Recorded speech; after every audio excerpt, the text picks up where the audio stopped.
Hare Krishna, Krishna Krishna, Hare Hare, Hare Rama, Rama Rama, Hare Hare.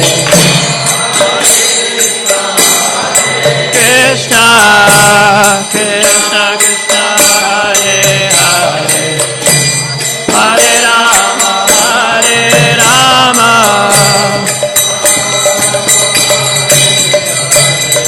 Hare Krishna, Krishna Krishna, Hare Hare, Hare Rama, Rama Rama, Hare Hare.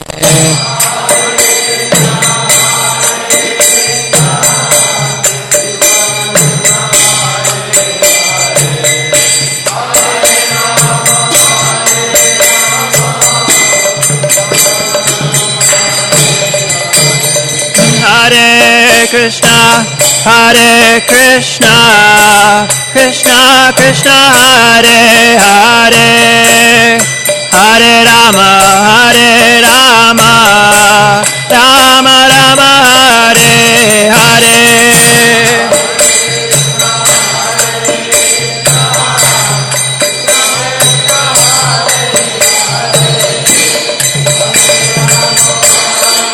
Krishna,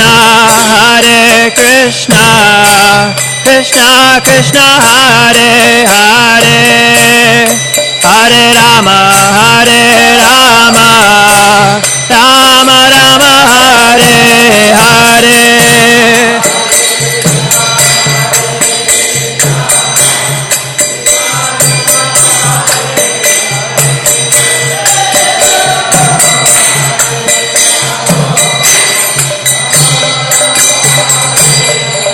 Hare Krishna, Krishna Krishna, Hare Hare, Hare Ram, Ram Rama, Hare Hare.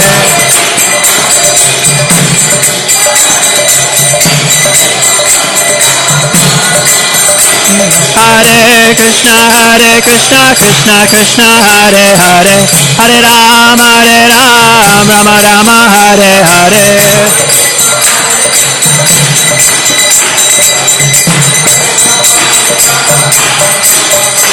Hare Krishna, Krishna Krishna, Hare Hare, Hare Ram, Rama Rama, Hare Hare.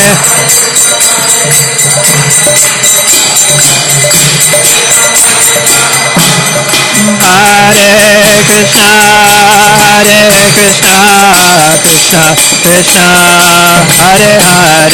Hare, Hare Rama, Rama Rama, Hare Hare.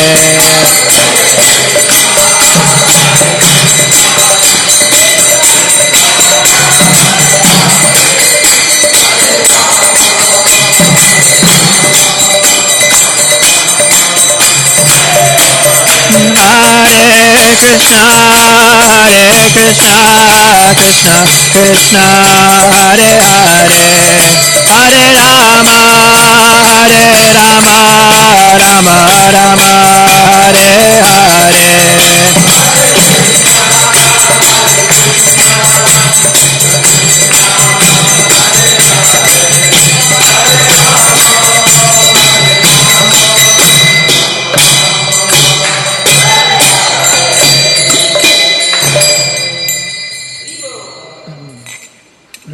Vishnupad Paramhamsa Parivrajacharya Stostata Shri Srimad His Divine Grace A.C. Bhaktivedanta Swami Srila Prabhupada Ki. Jayam Vishnupad Paramhamsa Parivrajacharya Stostata Shri Srimad His Divine Grace Bhakti Siddhanta Saraswati Thakur Prabhupada Ki. Anantakoti Vaishnava Vrinda Ki. Namacharya Srila Haridas Thakur Ki. Prem Se Kaho Shri Krishna Chaitanya Prabhu Nityananda Shri Advaita Gadadhar Shivasari Gaura Bhaktivinoda Ki Shri Shri Radha Krishna Gopa Gopinath Shamakund Radha Kund Giri Govardhan Ki Vrindavan Dham Ki Mayapur Navadvip Dham Ki Jagannath Puri Dham Ki Yamuna Mayi Ganga Mayi Ki Tulsi Devi Bhakti Devi Ki Samaveda Bhakta Vrinda Ki Nitai Gaura Premanandi. All glories to the assembled devotees. All glories to the assembled devotees. All glories to the assembled devotees. All glories to Sri Sri Guru and Gauranga.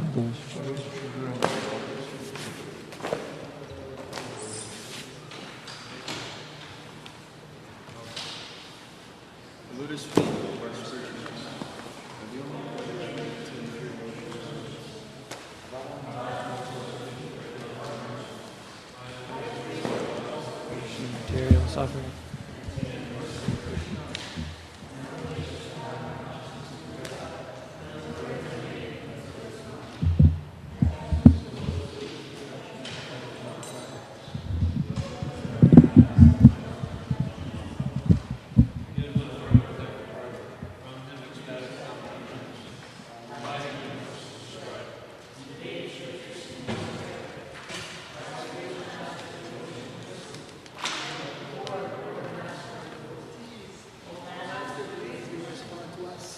Give us the shade of your lotus feet. Your fame is spread all over the green world.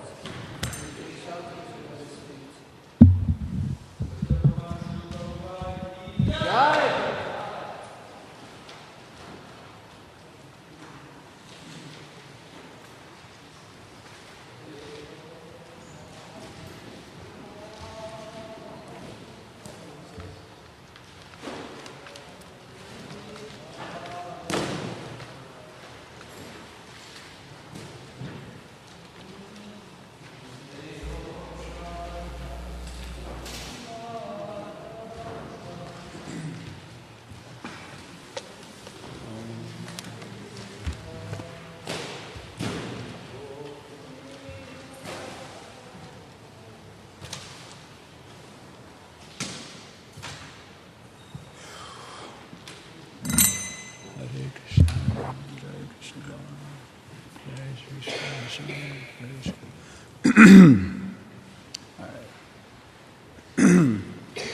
Jaya Radha Madhava Kunja Bihari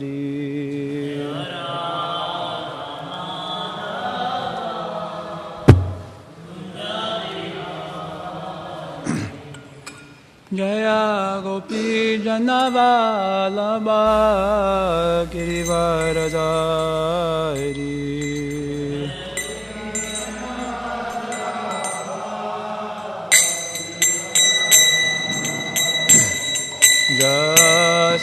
Jasodhananana Vrajajanaranjana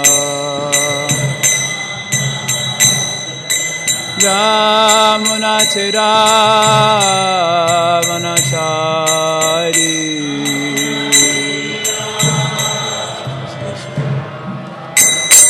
Jaya Radha Madhava Kunja Vihari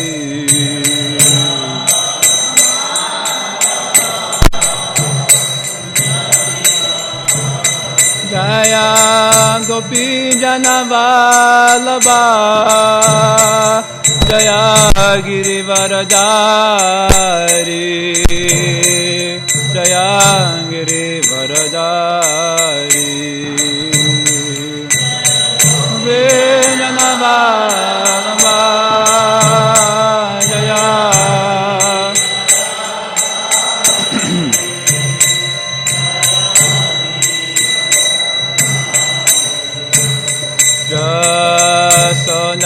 Jasodhananana Vrajajanaranjana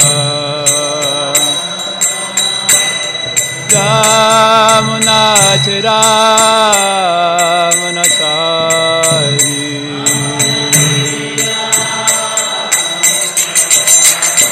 Jaya Radha Madhava Kunja Bihari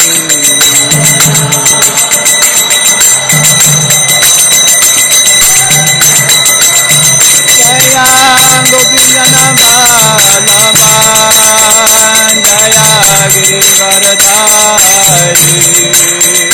Jaya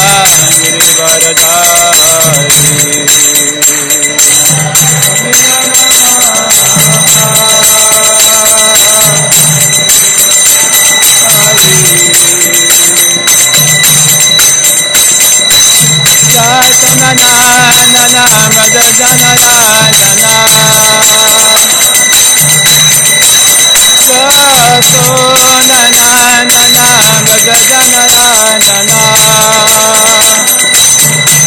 Jamunatira Manatari Jaya Radha Madhava Kunja Vihari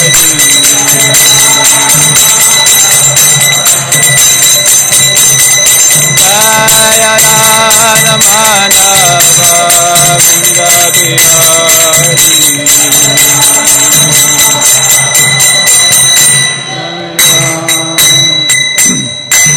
Jaya Vishnu Pai Paramamsa Parivrajacharya Chaturashata Shri Srimad Divine Grace Bhaktivedanta Swami Prabhupada ki Rajagranta Srimad Bhagavatam ki Samveta Bhakta Brindagi Nitai Go Pramanandi All glories to the Summa devotees, all glories to the Summa devotees, all glories to Shri Shri Guru and Gauranga.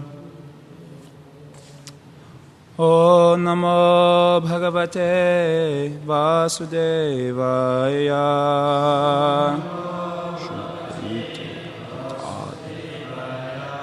O Namo Bhagavate Vasudevaya.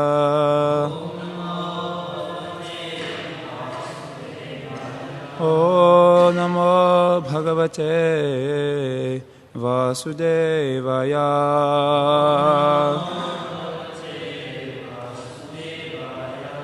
Shutparito yatadhina Sarameyo griham griham Charan vidati yadishtam Dandam odanam evava Shutparito yatadhina Sarameyo griham griham Charan vidati yadishtam Dandham odanam evava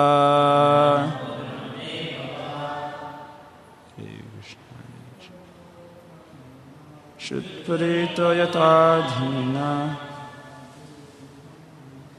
Sarameyo griham griham Charan vidati yadishtam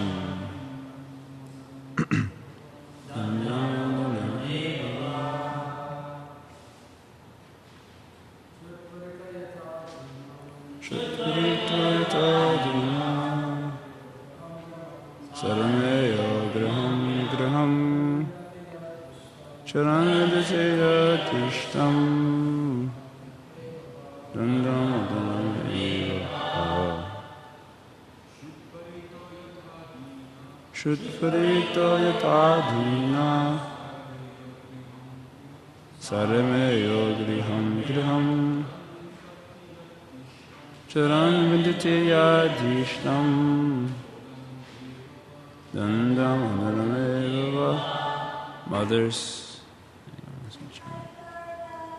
Shutparito Tadina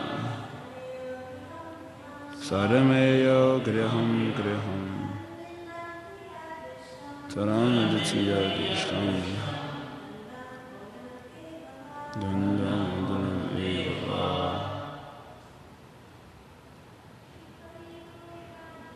Shutparito Yatadhina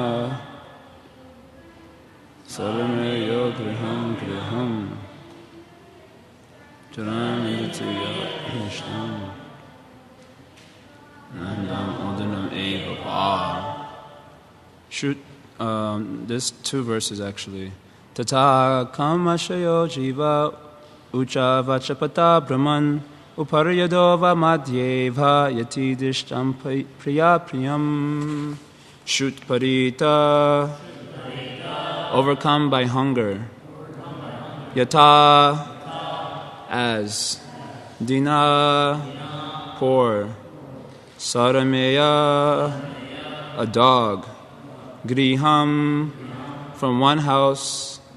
Griham, to another house. Charan, wandering. Vindati, receives. Yat, whose. Dishtam, accordingly. According to destiny. Dandam, punishment. Odanam, food. Eva, certainly. Va, or. Then the rest of the words are I'm not going to read that. Translation and purport by Srila Prabhupada Ki. Translation. The living entity is exactly like a dog who, overcome with hunger, goes from door to door for some food. According to his destiny, he sometimes receives punishment and is driven out, and at other times receives a little food to eat.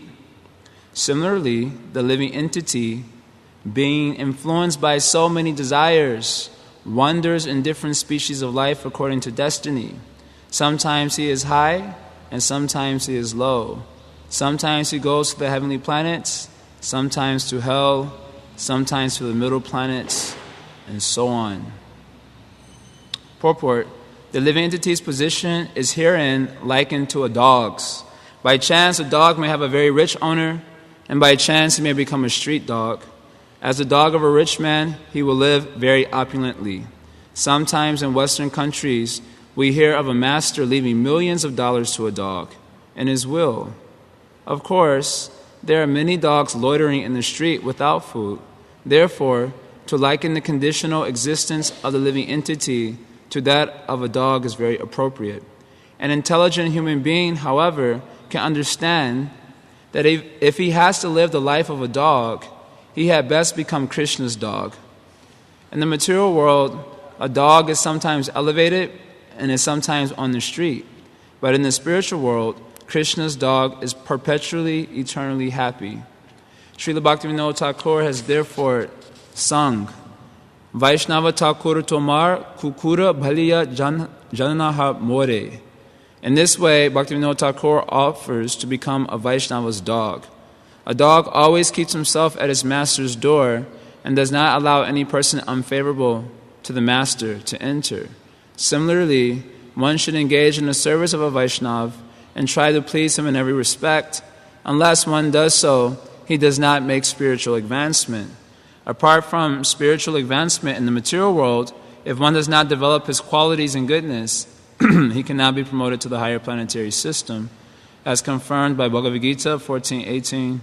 Urdhva ganchanti statvansta madhye tishtanti rajasa jaganya gunavritti sta adho gachanti tamasa. Quote, those situated in the mode of goodness gradually go upward to the higher planets, those in the mode of passion live on the earthly planets, and those in the mode of ignorance go down to the hellish worlds. End quote. There are many varieties of life in the different planetary systems, and these come about due to the living entities developing his qualities in goodness, passion, and ignorance. If one is in goodness, he is promoted to the higher systems. If in passion, he remains in the middle systems. And if in ignorance, he is pushed down to the lower species of life. Srila Prabhupada Ki Jai. Om Gyantimirandasya Giranjana Shalakaya Chakshurumilitamina Tasmai Shri Guruve Namaha. Shri Chaitanya Manobhishtam Stapitam Yena Bhutale Swayam Rupakadama Yam Dadati Swapadantikam Vanchakapaturubhyascha Kripa Sindhubhyarevacha Patita Nam Pavanebhyo Vaishnavebhyo Namo Namaha. Jaya Shri Krishna Chaitanya Prabhu Nityananda Shri Advaita Gadadhar Shivasari Gaura Bhakta Vrinda. Hare Krishna, Krishna Krishna, Hare Hare, Hare Rama, Rama Rama, Hare Hare. Hare Krishna. So the conditioned soul is likened to a dog here in this verse. Just as a dog who is stricken by hunger goes to different houses to get some food, and sometimes he gets some food, and sometimes he gets a stick. Like that. So in the same way, the conditioned soul, stricken by the pangs of desires for material sense gratification, takes shelter of the modes of nature, and he meets with good and evil and different species of life. That's a verse from Bhagavad Gita. Purusha prakriti stohi bhongte prakriti jan guna karanam guna sangosya sarasa yoni janmasu. So Krishna mentions in the Bhagavad Gita that the living entity, Purusha is a sarcastic term, according to Srila Prabhupada Maharaj, because the jiva is trying to be an enjoyer. It is something like communism. It works on paper. So trying to enjoy this material world, it works only in the mind of the conditioned soul. But in reality, he is not enjoying it at all. Anyone here enjoying material existence very nicely? You have experience of enjoying very, very nicely, free from threefold miseries, free from devotees speculating about you. You have experience of enjoying very nicely in the material world. So it only works in the mind of the conditioned soul, but in his experience, there is no actual happiness. So Krishna is being sarcastic. Purusha, the enjoyer, the conditioned soul, is trying to enjoy prakriti. Bhungte prakriti janguna. He's trying to exploit prakriti. And as a result, he's associating with the various modes of nature, and he's meeting with good and evil in different species of life. If he associates with the mode of goodness, he can be promoted to the heavenly regions or some good situation in the material world. If he associates with the mode of passion, then he can stay on earth and, continue his, stopgap political movements, etc. Srila Prabhupada makes like that. And if he associates in the mode of ignorance, then he can go down to the lower species of life, or he can go to hell, like that, down. So according to how, like a dog who is taking shelter of some master and to get some little bit of food, sometimes he gets food, sometimes he gets punishment. In the same way, the jiva, being pained by the burning sensation of material desires. Material desire is like a fire in the heart. Krishna describes it in the Bhagavad Gita. It's like a fire in the heart that covers the real knowledge of the jiva. That's the first effect. And then it creates a burning sensation in the heart. That's the second effect. And then that burning sensation cannot be satisfied. Try to understand how horrible that is. The horrible first situation is his knowledge is covered. So he doesn't know material sense gratification will not give him happiness. So he pursues it. Just like a deer will pursue a mirage in the desert. Why does he pursue the mirage in the desert? Because it looks very convincing, doesn't it? It looks very convincing. So he chases after the mirage. And then when he catches the mirage, it disappears and he dies because he's too deep into the desert. So in the same way, the material enjoyment looks very convincing, doesn't it? Doesn't it? Even after practicing devotional service for so many years, doesn't it still look very convincing? If you go downtown Chicago, don't go downtown Chicago. And in the nighttime, particularly where all the lights are up, very nice. If you ever have driven by Chicago skyline at night, on a very nice summer day, nice breezes coming, you have the windows down, nice breezes there, you see the skyline. And when you're driving and you see out on the shore, and many men and women are there holding hands, glittering in each other's eyes. And when you see that, and then the sun is setting, the nice skyline is there, the nice breeze is there, maybe you hear some nice romantic music in the background, it's very convincing. It's contaminating. It is totally contaminating. No one can say it's not contaminating, isn't it? It's totally contaminating. Many times you have blindfold and put some earplugs in the ear. It's because just you see that. Mahaprabhu is also told that point. Just by seeing a woman, a materialistic woman, or a man who's trying to enjoy a woman, he said, Hanta, how horrible, how horrible. It is worse than drinking poison willingly if you see that. So you see, this goes on. I'm giving an example because I always have that experience when I'm driving past the Chicago skyline. Nice sun is setting. It looks very convincing. And so one pursues it. So just as a deer will pursue a mirage in the desert, so the living entity is pursuing material sense gratification because it looks very convincing. So he takes shelter of the various modes of nature. And as a result, he's getting the due result of his shelter taking. So if he takes shelter of goodness, he gets the nice result of going to Swargaloka or something like that, associating with the Apsaras. and the getting some somarasa, first class alcoholic beverage. And if he associates in passion, he can stay on this earth planet and continue to participate in the mundane relationships here. And if he associates in ignorance, then he can go down to hell. You get the result of the shelter that you take. Whatever you take shelter, you'll get the result of that shelter. So in that way, the living entity is compared to a dog. The idea of a dog is he cannot live without taking shelter. He cannot live without a master.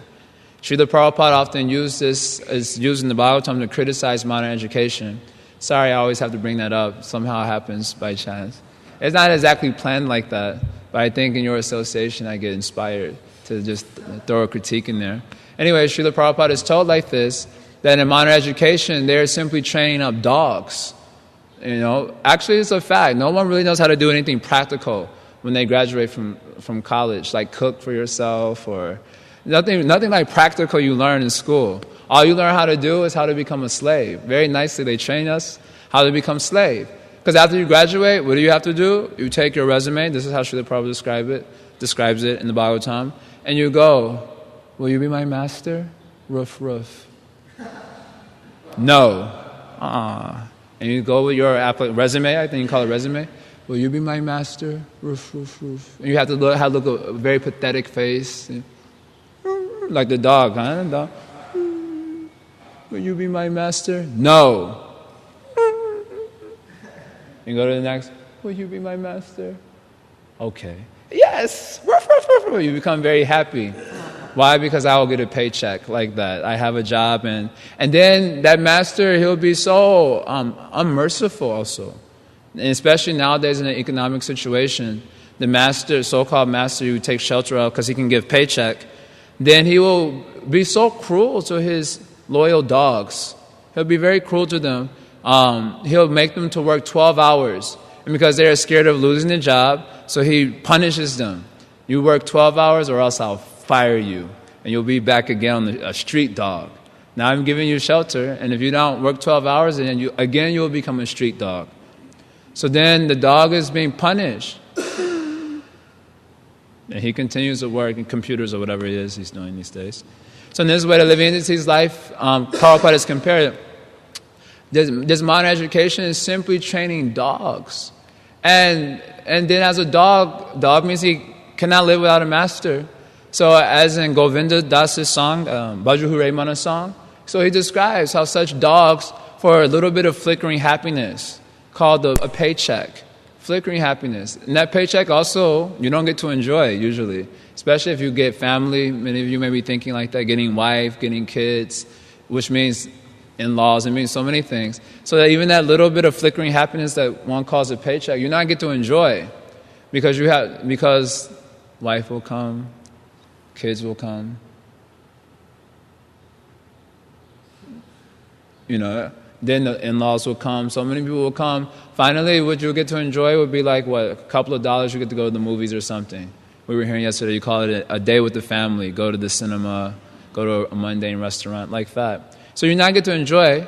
So Govinda Das says, for a little bit of flickering happiness, paycheck, we'll take shelter of many wicked masters also.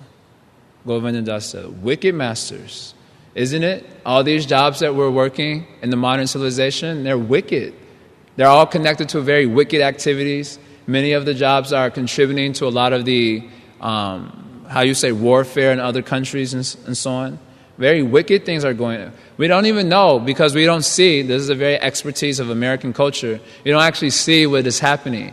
You see what do you call it? Like what do they call it? Beef, ground beef, right? That's just disgusting. Even the sound is disgusting. I mean, we used to think it was a very nice thing. I'll have 2 packages of ground beef, please. But you have ground beef, and on the cover of the ground beef, they have a cow smiling. So duplicitous. So duplicitous. Ground beef is there. A cow is put in the machine and grounded to pieces. And on the front of the cover, they have a cow smiling, and a nice farmland area is situated there. So they hide everything. So we don't know, but everything that we're doing today, probably any work that anyone will do, is contributing to wicked activities. So Govinda Das prays like that. For a little bit of flickering happiness, we take shelter of wicked masters also. And we'll get the shelter of that, we'll get the result of that shelter also. We have to go down. So this is a situation in the material where we're all dogs. But whether we are dogs because of modern education, which is certainly true, the reality of the situation is that we're all dogs. Every living entity is actually dog by nature. Dog means he cannot live without a master.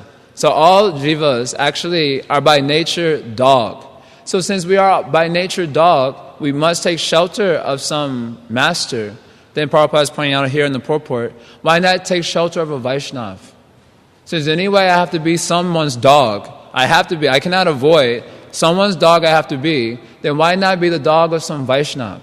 Because at least I can get the nice result of that my dog propensity. Otherwise, I'm taking shelter of a master in goodness, and I'm getting some good results which ends in death. Or I'm taking shelter of some master in the mode of passion, and I get the result, earth planet. I'm taking shelter of some master in the mode of ignorance, and I go to hell. So since I have to take shelter of some master, I'm a dog. Everyone here agrees I'm a dog? If you say like that, maybe you're not think, but we're dogs. I need a master. So since I'm a dog, why not take shelter of a Vaishnava? That is Prabhupada is pointing out here. Why not? Only a person who is very fortunate, Mahabhagyavan, can understand that logic. It's logic. We're always looking, many people here mentioned they like logic. They were appreciating how Srila Prabhupada was very witty, very logical. But one has to be greatly fortunate to accept this logic. That since anyway I have to be a dog, why not be a dog of some Vaishnava? Otherwise, I am carefully tending to my ungrateful masters in the form of my various mental concoctions, in the form of my the unwanted orders of my lesser desires, and the order of so many ungrateful masters are there. So why not tend to some Vaishnava carefully? If the boss will call at 1 o'clock in the morning, I need you to do something. Many devotees, I think, have jobs like that. Boss will call, because boss will call from India. So he's in the midday and we're in the nighttime sleeping. And the boss will call from India at 1 o'clock in the morning and say, this problem, that problem. Immediately, one rises to the occasion. Very carefully tends to his master. So why not carefully tend to a Vaishnava in the same way? And that way we can get the supreme goal of life, bhakti. And by bhakti we can get Krishna. That's what Prabhupada is saying here in the purport. How come we don't take shelter? Become dog of some Vaishnava? We're not agreeable to become a dog of a Vaishnava, isn't it? We become dog of these ungrateful masters. Even we recognize them as wicked masters also. We recognize them as wicked masters, and we take shelter of them anyway because they can give something practical for our survival. And with the Vaishnavas, we're always trying to understand, is he a devotee? Is he not a devotee? I have doubts. I don't know if I want to take shelter. Ad infinitum. So many mental concoctions, we never become the dog of a Vaishnava. Then how will we make advancement? Simply pretending to hear, simply sitting down very attentively in the classes, but speculating. Is he a Vaishnava? I think I saw him scratch his behind the other day. So I don't think he's a very first-class Vaishnava. I will not take shelter of him. Or I don't see him dancing ecstatically in the kirtan. Like I read in the Chaitanya Charitamrita, tears were coming out of the eyes like a syringe, and I don't see the tears are coming out like a syringe, so I don't think he's my spiritual master. And then if tears should be coming out of his eyes like a syringe, he said, oh, he is simply imitating. Then you go the opposite way. In that way, we always find very good excuses not to take shelter. And we're thinking that the Vaishnava will be able to subordinate to our intelligence. Because I'm a very smart person, by my intelligence I'll be able to come to the proper conclusion about who is a Vaishnava, who is not a Vaishnava. I gave an example yesterday. If you see Pradyumna Mishra went and saw Ramananda Roy massaging the naked limbs of the Devi Dasis. Now by your intelligence, do you think you'll be able to understand that? And understand Ramananda Roy's position? Like I said, you in the Brahmacharya ashram, and suppose one of the brahmacharis you see massaging the naked limbs of some Devi Dasi. Do you think by your intelligence you would be able to understand the situation? That brahmachari is Ramananda Roy, by the way. So you think you would have been able to pass the test? Pradyumna Mishra didn't pass at first. He was like, oh my God. Then he went back to Mahaprabhu. Mahaprabhu told him to go hear from Ramananda Roy instructions about pure Krishna consciousness. And when he saw that, he said, oh my God. He came back, and then Mahaprabhu knew. Did you go and hear from Ramananda Roy? No. And Mahaprabhu chastised him. Nonsense. When I see a woman, if I even think of a woman, my mind gets agitated. But Ramananda Roy is so pure that even he's massaging the naked limbs of the Devidasis, his mind never gets agitated. So then Pradyumna Mishra went back and heard. You think you could have understood that? Pradyumna Mishra is there. We were hearing how he had rings on all 10 fingers. Gold ring. He was, as we say in the modern culture, he was blinging. Bling bling. They have, we say.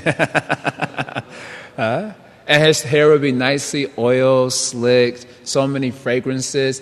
His spitting jar was made out of brass, first-class metals, place for spitting, made out of first-class metals. If you were to see that, do you think by your intelligence you'll be able to understand the position of Pundarik Vidyanidhi? He is a great Mahabhagavata. You're like, man, he must be a neophyte devotee. Okay, he is devotee because he chants Hare Krishna, but neophyte devotee. He is not very... And Gadara Pandit had doubts because Gadara Pandit was very renounced. And he could not understand the position of Pundarik Vidyanidhi initially. And Mukunda Dat could make out. So he recited one verse, glorifying the mercy of Krishna. It's a verse from Uddhava speaks, glorifying the mercy of Krishna. And then for 6 hours, Pundarik Vidyanidhi went into ecstasy.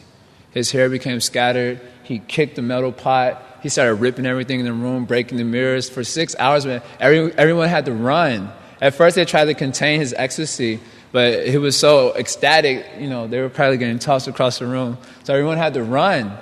He was such a pure Vaishnava. So by intelligence, we can understand who was a Vaishnava. So we're thinking like that everything has to make sense to my intelligence, and then I will surrender. Bhaktisiddhanta condemns this mentality. Everyone should read this essay called Initiation into Spiritual Life. Srila Prabhupada Maharaj usually always makes a comment from that essay, from the first paragraph of the essay. He always makes a comment, usually during his initiations. Everyone should read that essay very carefully. Bhaktisiddhanta points out the mentality of conditioned souls, how we never surrender to Guru. We never want to take initiation. We never want to take steps forward because we're thinking by my intelligence, when everything shall be convincing to me, then I will surrender. But then spiritual principles don't exactly work like that. Anyway, I'm not going to go into that direction right now because I want to get into another thing. But you should read that essay, very good essay, to describe the mentality of conditioned souls. So unless we become a dog of a Vaishnava, then there's no question of getting bhakti. Simply shnik shnik ranang, giri giri shnik shnik ranang. No devotion. Nam aparad. There's nothing else coming out. Shnik shnik ranang, giri giri. And then, yeah, that was a good beat there last night. Shnik shnik ranang, giri giri giri. No devotion. I was thinking about it yesterday when we were chanting kirtan. And many times, no heart, just spacing out. Many times when we sit during the kirtan, every 5 seconds, playing mridanga, playing harmonium, playing the instruments, but every 5 seconds singing, who is there? What is the point of saying who is there? Krishna is here. He's supposed to be the most beautiful, but we're saying no heart. So simply, Nama Parad we're chanting for sure. Maybe some of us are a little bit fortunate to be chanting Namabas, by which we can get rid of our sinful life.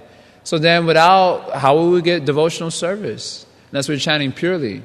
So without becoming the dog of a Vaishnava and tending a Vaishnava very carefully, how we will get bhakti? Lord Chaitanya has also told this point that actually I'm looking at a prayer here. Anyway, I can't go into all the things. This is from Partana. Why we don't become dog of a Vaishnava? What do you say? Enviousness. Why we don't become a dog of a Vaishnava?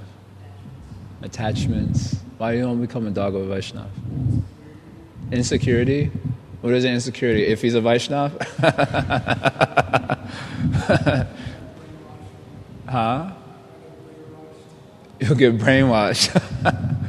Wow. I become a dog of a Vaishnava. What do you say?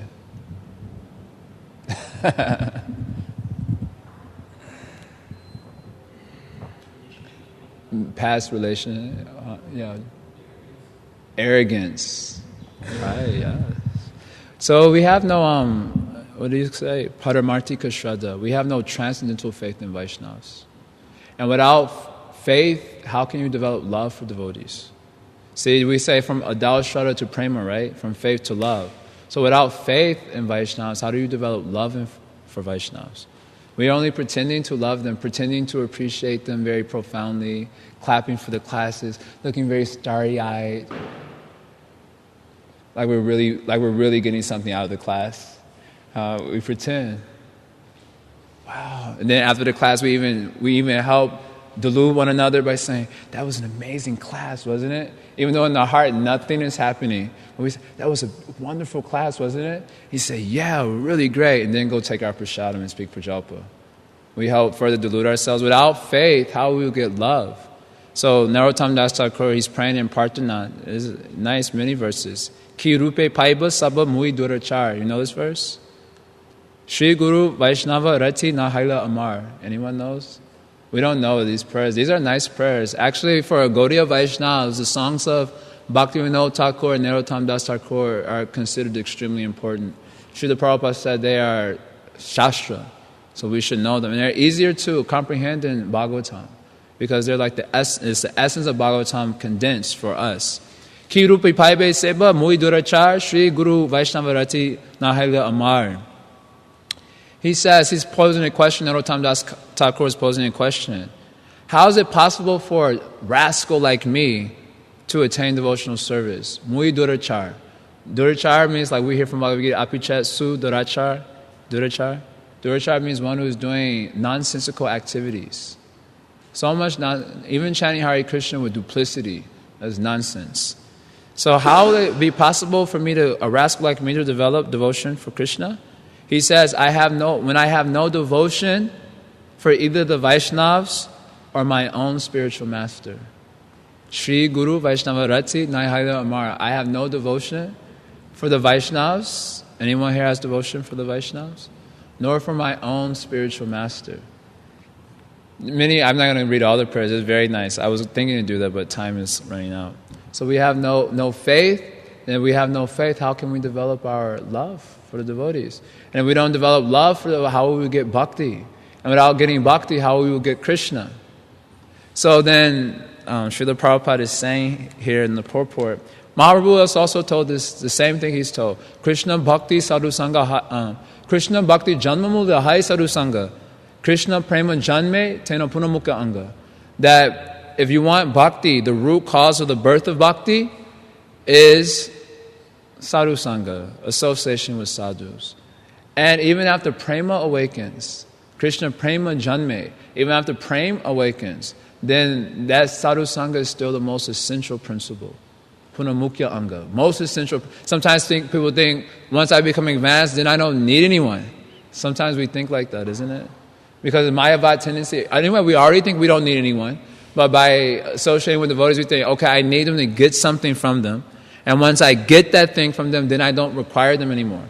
But even if you get the greatest fruit from your association with devotees, which is called prema, Krishna prema, then Mahaprabhu says that is still the most essential principle.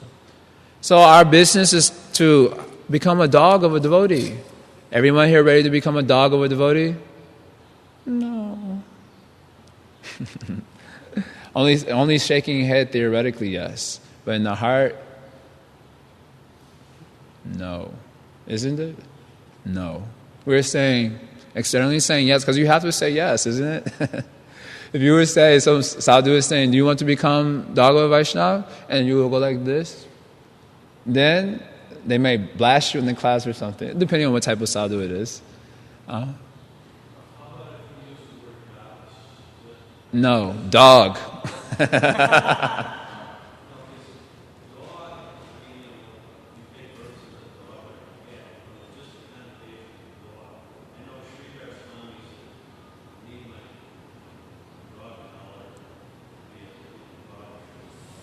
Not only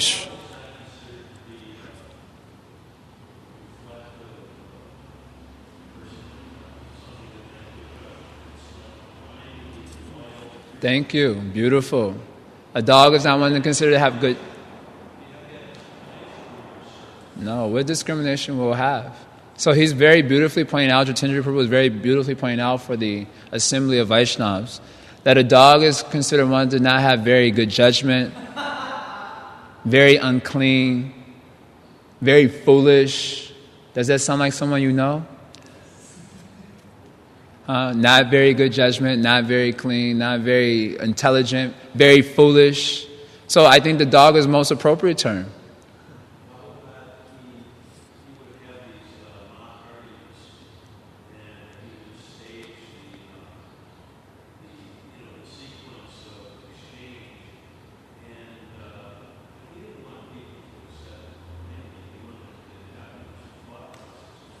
Yeah, sure. That is for when you are in the beginning. But as you make more advancement, then we understand how foolish we are. Accepting Krishna consciousness on the strength of our intelligence is simply to get us to surrender to Krishna. But finally, there comes a point in which the intelligence is not able to transcend, and that it requires transcendental faith. It is not that intelligence alone is going to take us to the transcendental platform. Transcendental faith takes us to the transcendental platform. Therefore, it says adal shraddha, and the progress of sadhana bhakti is a nourishment of transcendental faith. That's how sadhana progress is not a nourishment of intelligence. Of course, intelligence is there to keep us from deviating from the path. But then finally, it is a nourishment of faith that actually gets us prema for the devotees and for the Supreme Lord. So this comparison of a dog is very appropriate. And it's not only Sridhar Maharaj is saying, also here, Bhaktivinoda Thakur is praying. We're hearing from Bhaktivinoda Thakur. He is saying, this line Prabhupada is quoted in the purport, Thakur tomar kukura bhaliya jana more. That when I become the dog of a Vaishnava, so that language she is using, so we have to become the dog. We have to become servant like that, loyal to a Vaishnava. Otherwise, we are not able to develop. We're not able to get bhakti.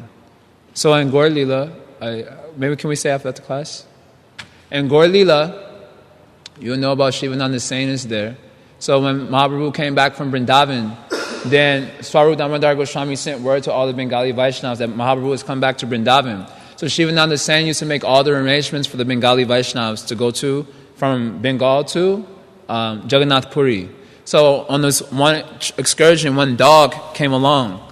Somehow or other, by good fortune, he became attracted and attached to Shivananda Sain. And by his good fortune, Shivananda Sain also became attracted and attached to the dog. So one time when he was making arrangements for the tolls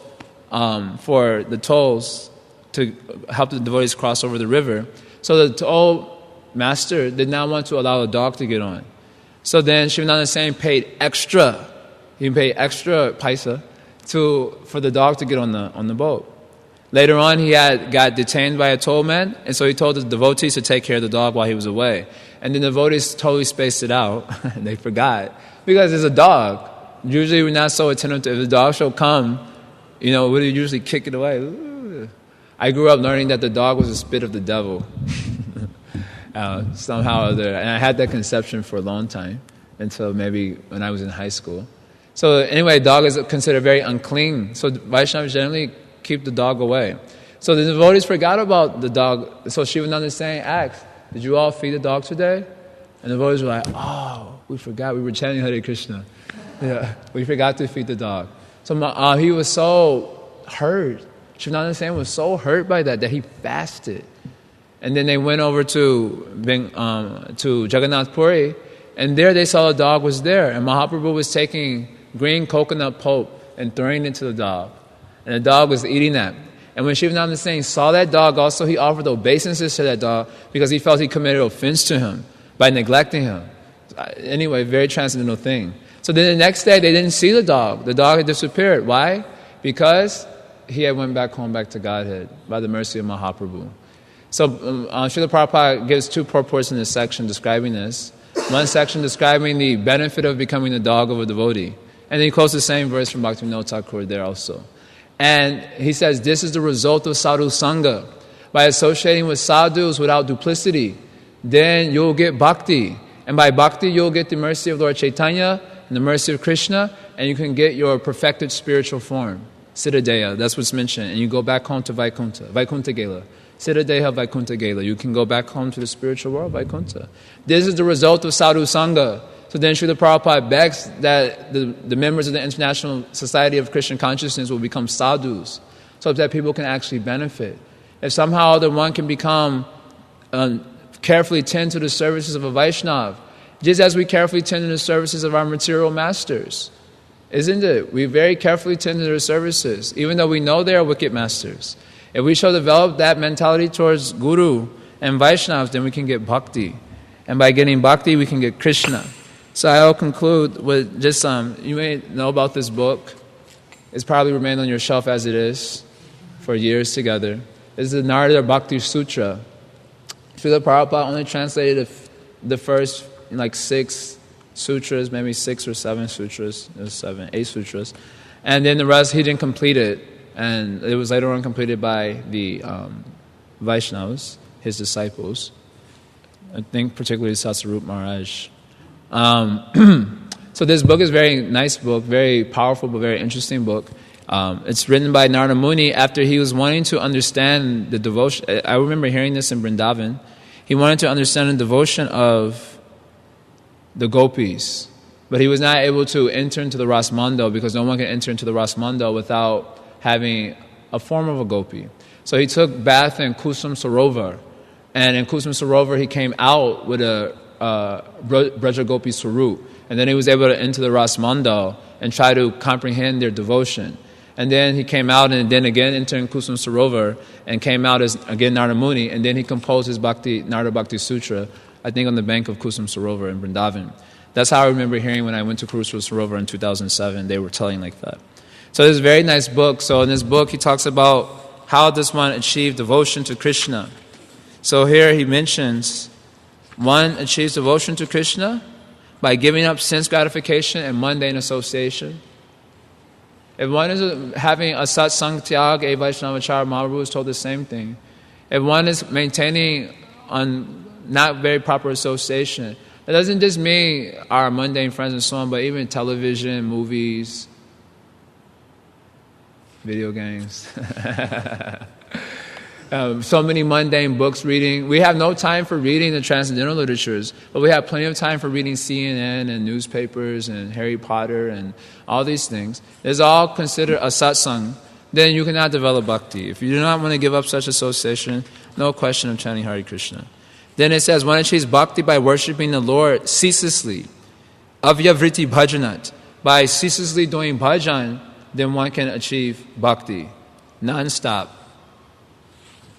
But if we're doing ceaselessly namaparad, how will you achieve bhakti? So then he says, one achieves bhakti specifically by hearing and chanting about the Supreme Lord. And his leelas and his name, his roop, his activities. So he specifies what type of bhajan you should do. Specifically that bhajan of hearing and chanting about Krishna. That type of bhajan you should do. I'm not able to explain everything in detail, but I just wanted to get to this point. But he says here, Mukyatas tu mahat kripayaiva bhagavat kripa leshad va. But primarily, one develops bhakti by the mercy of great souls. Primarily. So even if we are doing other things, we may not be able to gain much momentum in devotional service. We have that experience? Doing sadhana bhakti but not gaining momentum, or gaining a little bit momentum, but like now you were saying, in the temple, build up momentum, Mangalarti. I know it's been pretty austere for many of you, not used to it. Usually you're used to going to sleep at 2 o'clock, isn't it? 2 o'clock because playing video games until 2, hanging out until 2, isn't it? Sometimes, because I wake up pretty early, and sometimes I check my mail when I wake up. Sometimes I do that. Most of the time I run out and start chanting because I'm trying to chant, start a few extra rounds for Chaturmasya. So I usually run out. But sometimes I waking up early and check my mail, open my mail, and then who would I see online? I'm not going to say who I see. But I see the computer is on, someone is up, 2 o'clock in the morning. 2 o'clock in the morning. So usually you're used to going to sleep at 2 and not rising early. So then you're getting a little bit of momentum, a little bit of regulation coming, but then you will go home. If even that, you go home, immediately everything will stop, immediately. Or else some of you might be a little sincere. You'll try to do 1, 2 days, 3 days, and by the end of the week, back to normal. So we cannot maintain the momentum, we cannot keep our devotional spirit strong. So therefore it says primarily one develops bhakti by the mercy of great souls. Because in their association, one can maintain his enthusiasm, one can maintain his regulation, one can maintain their focus.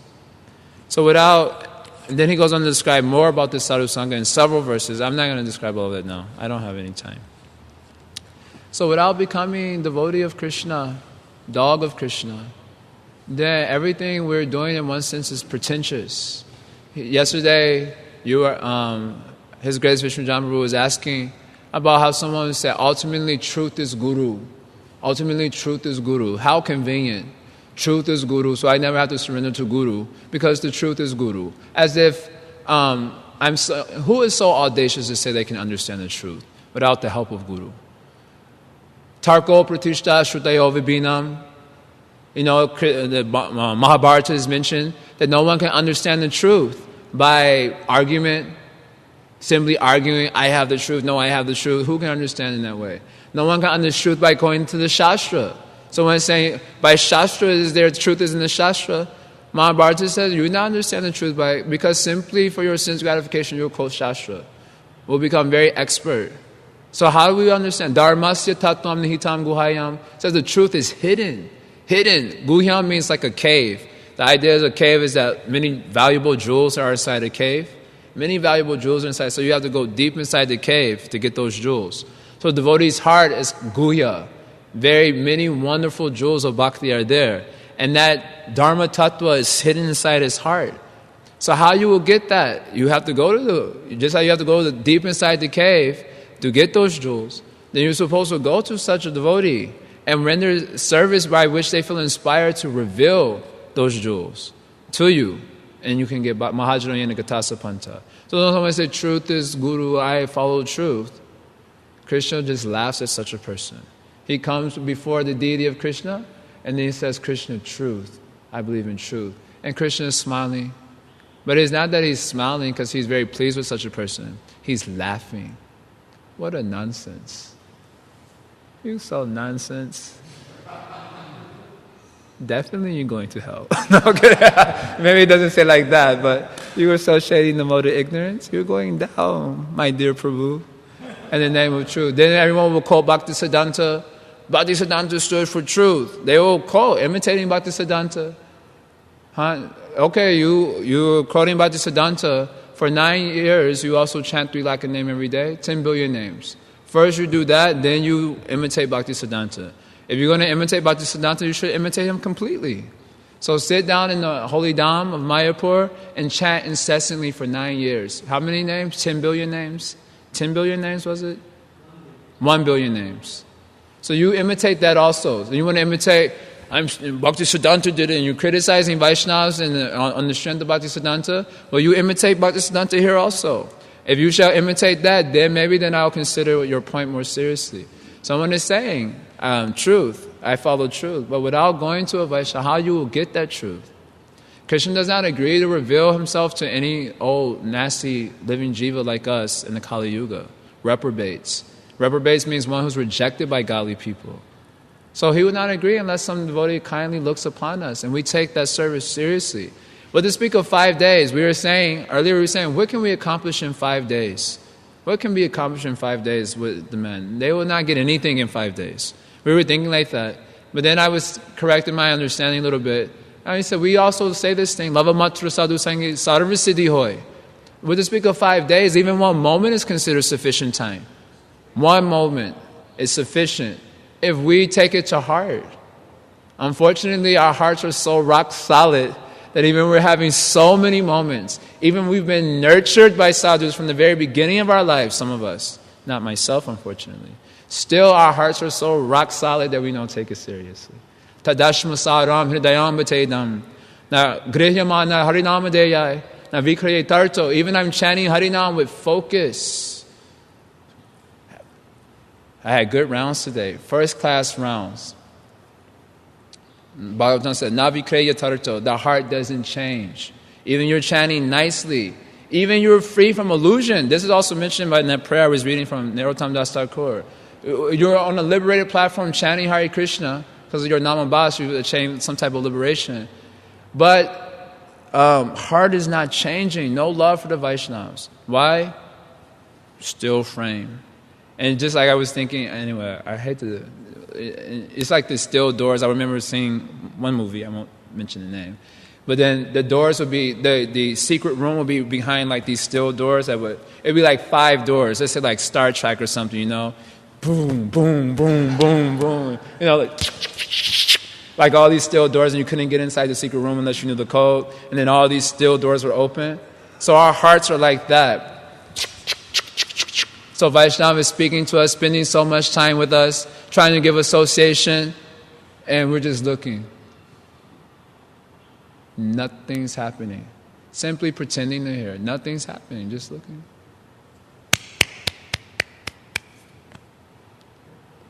No devotion. And then we go and sit in front of the deities. Hare Krishna. And Krishna's. Look at this guy. Look at this guy pretending to sing Hare Krishna. Anyway, we have to say it is the Yuga Dharma, it is the means of our purification. But what a joke it will be if we never actually develop love for the Vaishnava and get the real bhakti. What a joke it is. I mean, I don't usually close my eyes when I do kirtan, if you notice. I'm looking around also, I have the problem. And I also look at devotees to see what's going on, to see they're not spacing out also. I don't usually close my eyes because I'm like, what bhava? I'm not feeling any bhava. Simply joke. And then after the kirtan is over, immediately you make some criticism of some Vaishnava. I didn't see him dancing in my kirtan. He has no devotion. Some critique will come into mind. No devotion. What a joke it will be. So how long are we going to take? How long is it going to take for us to really get this point?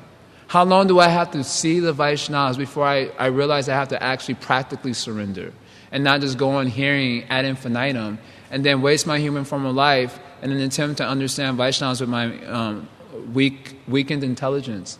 How long is it going to take before we realize that point? We shall pass our whole life. I could not find a Vaishnava in this life. And then we die. Next life comes. So the glories of sadhus are extolled profusely in the Bhagavatam and our Gaudiya literatures. We should read those things so that maybe we might gain a sprout of transcendental faith. And if we can at least gain a sprout of that faith, then in the association of sadhus, we can nourish that faith, and then we will gain the strength to do the needful in the matter of achieving the perfection of our life. So does anyone want to ask anything or say anything, mention anything? 5 minutes are there. Okay, that's not the proper rules.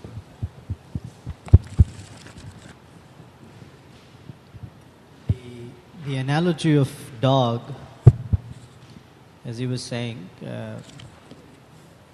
is not for the purpose of equating the devotee to an unclean animal who is dull. But the specific parallel of a dog is for 3 aspects. Well, loyalty is one, and that too, it's unquestioning loyalty. That's the dog. The dog doesn't, if you give a dog a bone, he doesn't ask you, are you going to ask me to do something in return? He's just happy. He immediately makes a unquestioning loyal connection. The second is a dog cannot survive without a master, as Jai Jagannath Prabhu was speaking. Any dog that doesn't have a master dies very soon, either being an object of other dogs' envy, or out of his own envy he puts himself into trouble. Like he'd bark at someone or find himself in some other dog's territory and cannot survive. And a third is, you said loyalty, right? Yeah, I said loyalty. There was something third, I forget. There's a feature of the dog. Anyway, I forget. But the reason is that's the comparison with the dog, not for being unintelligent, unclean, or losing discrimination. Of course, I didn't get a chance to look at that prayer. Actually, I wanted to see the prayer, but in the general mood of Sharanagati, it's seeing oneself in a very low position. Right. So it doesn't seem that it's unfair to have an equivalent to a dog also, right. Because the mood of Sharanagati is also like that. Of course, for us, Kali Yuga wants to creatures. have a master. Yeah. The dog wants to have. Because we do, it's natural for a dog to have a master, as you were saying. Let Krishna be the master, because all other masters, they want something from their slave or servant. Krishna is the only master who only benefits the servant.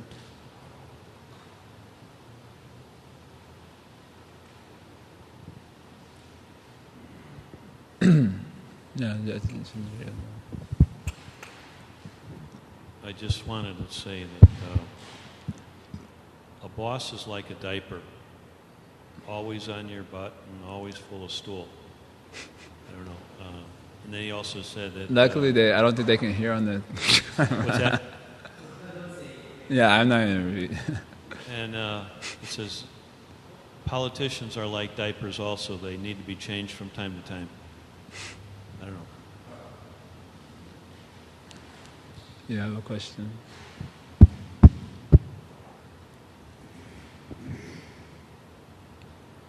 So when Chaitanya Prabhu brought up the point about the dog, you were saying that the point of our intelligence is to bring us to the point of surrender to Krishna.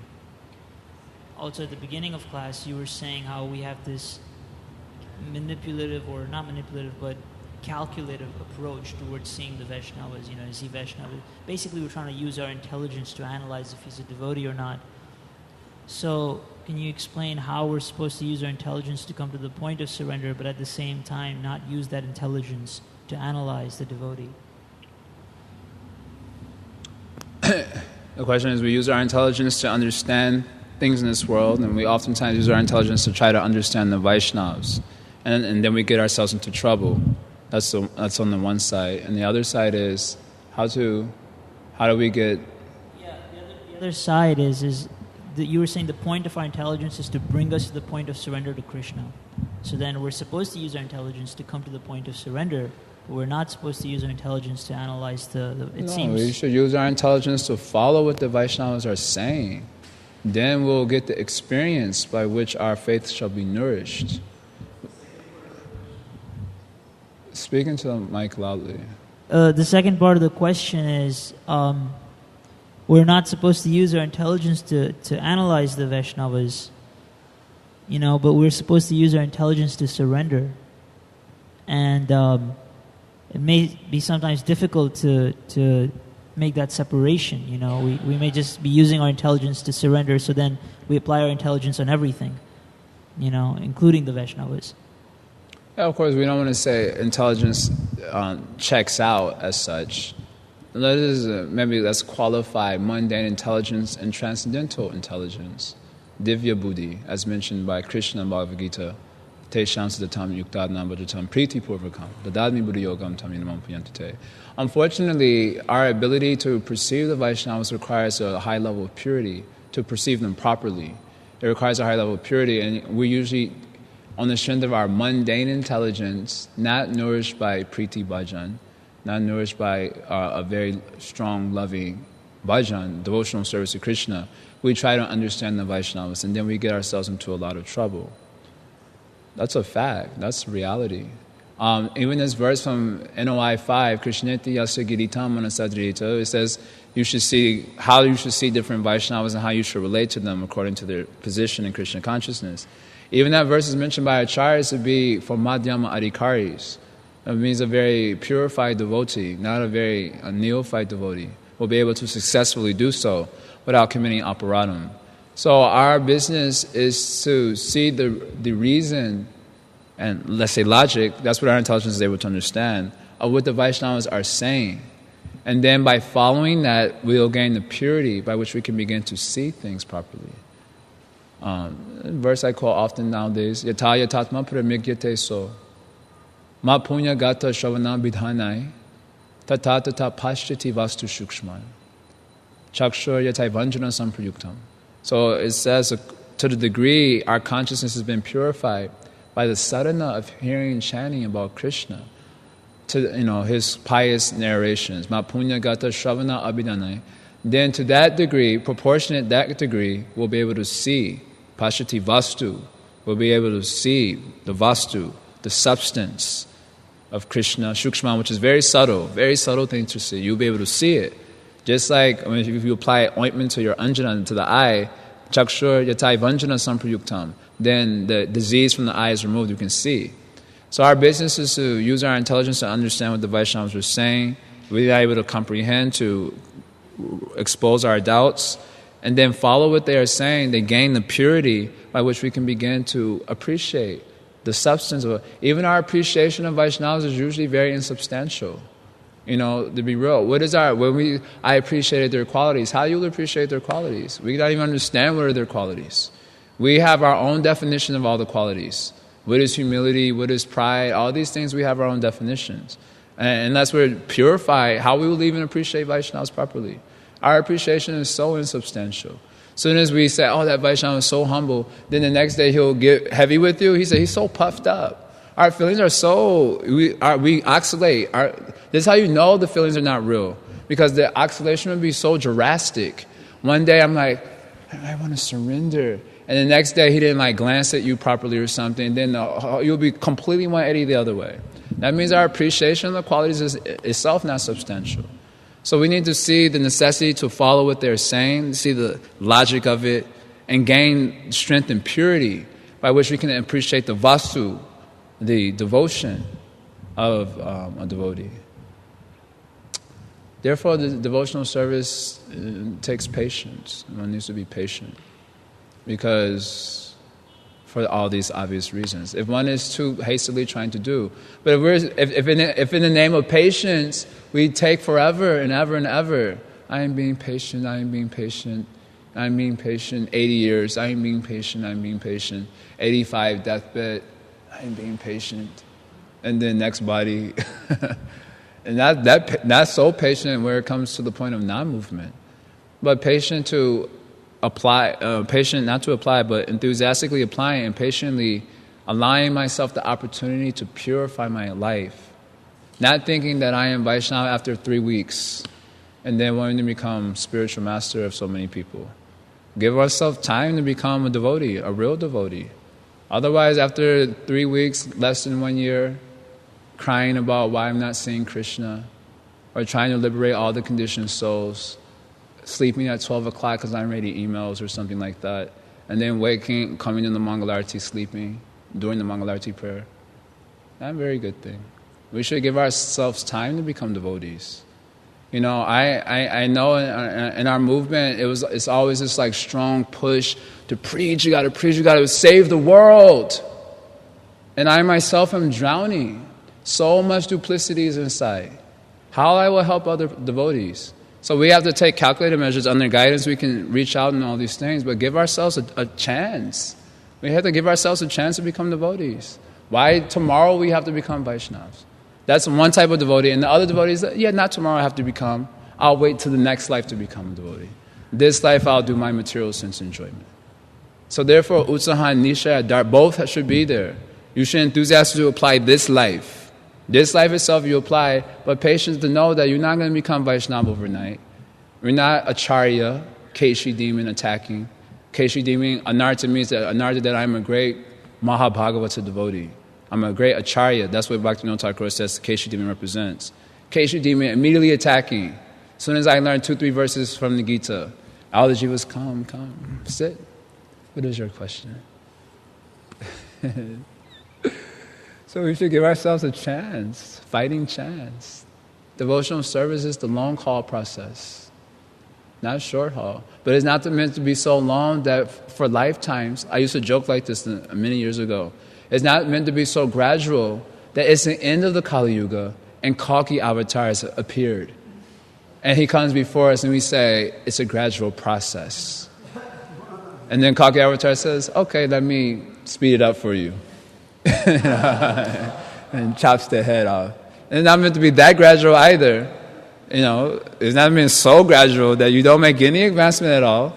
At the same time, we have to give ourselves a chance to become devotees inside and out, when the inside matches the outside, So many times, sometimes I feel personally, Devotees, we have like such high standards that we want every one of us to meet such high standard. We speak about high standards. You must speak high standards, otherwise everything will degrade very rapidly. And then we always see how others are holding up to those high standards. So we feel that heat, that I have to come up to the highest standard immediately. And as a result, we cut ourselves. We cut ourselves. Try to come up to the highest standard immediately. Want to take 2-3 hours of rest, like the Goswamis.